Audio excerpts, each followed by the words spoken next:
এই মুহূর্তে আমরা আসছি রায়পুরা থানা। কোন জায়গা কাট আপনি একটু আমাদের?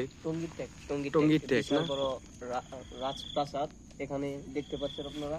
বিশাল বড় একটা রাজপ্রাসাদ, খুবই প্রাচীন কালের রাজপ্রাসাদ, খুবই প্রাচীন কালের। হ্যাঁ, বহুত বহুত বছর আগে। আচ্ছা, তাহলে এটা কি রাজা বাদশাদের বাড়ি বলে ধরা হয় আর কি? হ্যাঁ, রাজা রাজা শুনলাম এটাতে বলে আগিলার দিনের কিছু দামি জিনিসপত্র আছে, মানুষ বহুত উদ্ধার কিছু করতে আছে, পারে না। অনেক কিছু আছে, কিন্তু উদ্ধার করতে পারতেছে না, কারণ এটা বিশাল বড় সাপ আছে এখানে। এই কারণে তারা স্থগিত রাখা হয়েছে। মানে সাপটা কি এটা পুরাটা পাহারা দিয়ে রাখে, ঠিক নাকি? এই পুরাটাই পাহারা দিয়ে রাখে, কেউ ঢুকতে পারে না। কেউ ঢুকতে পারে না, এবং কি কেউ এটার ভিতর থেকে দামি জিনিস কেউ নিতেও পারবে না। সাপটা কি করে সবাইকে হুঁশিয়ার করে দেয়, ঠিক নাকি? অনেক কিছু আছে, কিন্তু আমরা এই সাপের কারণে, ভয়ের কারণে মানে ভিতরে ঢুকতেছিল। আচ্ছা, তার মানে সাপের ভয়ঙ্কর রূপের মানে খুবই ভয়ঙ্কর, অনেক বড়, ঠিক নাকি? ঠিক অনেক।